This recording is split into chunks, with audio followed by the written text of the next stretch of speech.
He just finished fighting something called the 30 Years' War, which is, before World War I, the deadliest war in European history. It kills at most about 8 million people. So all of Europe is completely devastated. In certain parts of Germany, which is where the war was fought, they lost about half of the population.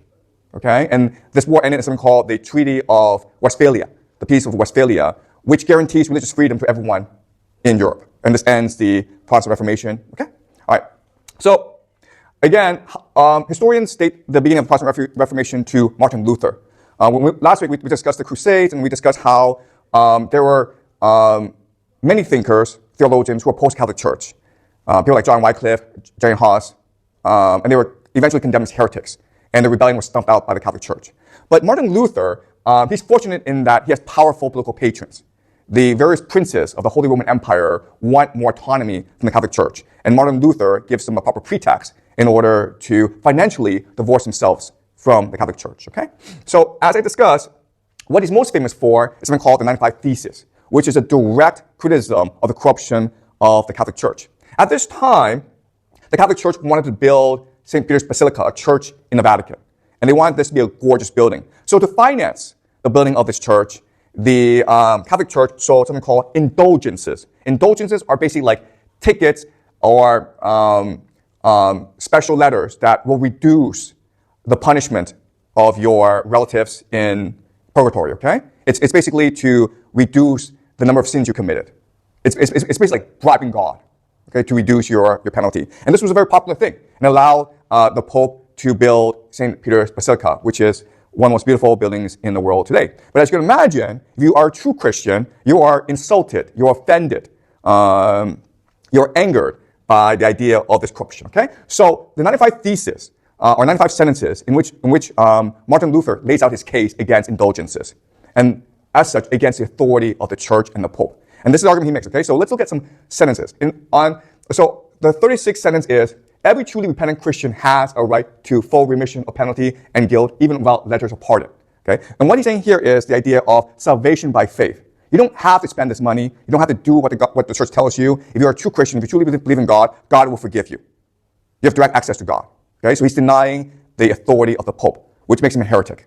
He also says, Christians are to be taught that the Pope, in granting pardons, needs, and therefore desires their devout prayer for him more than the money they bring, okay? This is direct insult to the Pope. He's saying, like, the person that most offends God in this world is the Pope.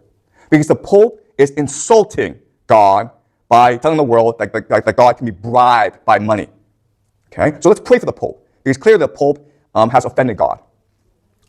He also says, why does not the Pope, whose wealth is today greater than the riches of the richest, he's saying the Pope is the richest man in Europe. Why doesn't the Pope spend this money and build the church himself?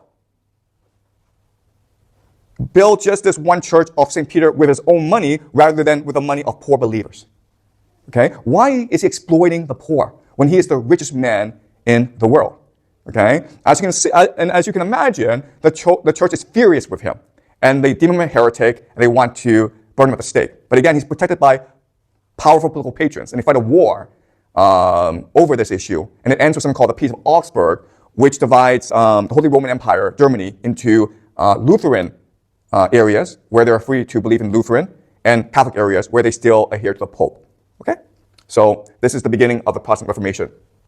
Martin Luther starts this doctrinal debate, and John Calvin also contributes to it by introducing the idea of double predestination. All right, so Martin Luther, he wants to reform the church. And then he eventually realizes that he needs to build another church. But John Calvin, with his idea of double predestination, he's trying to deny the authority of the church. Okay, he's telling people that because God has already decided who will go to heaven at the beginning of time, then the church is lying to you. The church is fooling you, deluding you. Okay? From single prototypes to full-scale production, Xometry is making manufacturing smarter, faster, and more accessible. Talk to an expert today to get started. Green Goblin. This'll be a blast. All right. So he's a Frenchman. He went to the Sorbonne, the University of Paris, and as you can imagine, he's deemed a heretic, and he flees to a place called Geneva in Switzerland. And Switzerland is one of the birthplaces of the Protestant Reformation. The reason why is there are a lot of independent towns in Switzerland. And as I mentioned, the first believers in the Protestant religion are actually townspeople. They're aspirational middle class. Okay? They want to connect with God, and they want a religion that encourages them to achieve more in life. And that's what the Protestant religion is about.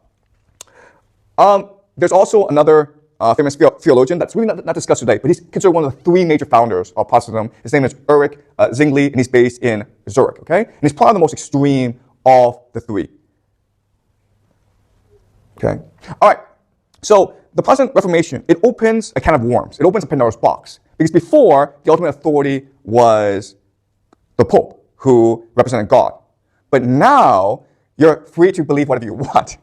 So there are lots of peasants who rebelled against nobility because they thought that feudalism was evil in the eyes of God. Okay? So this is a proto-communist movement. These are people who wanted total equality and democracy and freedom in the world because they believe that is the will of God. Okay? So they rebel against the feudal lords to kill them. And then the entire monarchy unite, the aristocracy unite because they see these peasants as a threat. Okay? Now, there are lots of these peasants. We estimate maybe about 200,000 join in this rebellion. But they are not educated. They are not organized. They have no weapons. And they have no centralized authority. And therefore, they're all massacred by the aristocratic armies. Okay? All right, so this is the Peasants' War. And this is important because eventually we will discuss communism.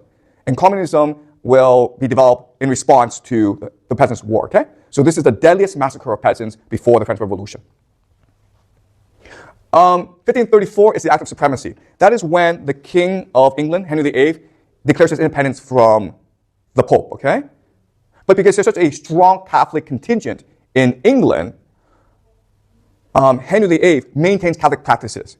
But rather than have the Pope be at the head of the church, he himself is now head of the church, okay? It's called the Church of England now, and the religion is called the Anglican religion, okay? The Anglican religion, all right? So the thing that we should observe about the Protestant Reformation is that, first of all, it's extremely diverse. Okay? There are lots of different denominations. The Lutherans are those who believe in Martin Luther. Okay? The Calvinists are those who believe in double predestination. The Anglicans are English who still follow Catholic rituals, but rather than follow the Pope, they follow the King of England. Okay? The Hussites are those who adhere to Jane Hus in Bohemia. The Unitarians are interesting. The Unitarians are those who deny the divinity of Jesus. They deny the Holy Trinity. God is God, and Jesus is just the Messiah. He's just a prophet of God. Okay? So they affirm the moral teachings of Jesus, but they deny his divinity. You also have the Anabaptists. Okay? The Anabaptists are interesting as well because they believe that to truly believe in God, you must choose to do so. Therefore, you must not baptize infants.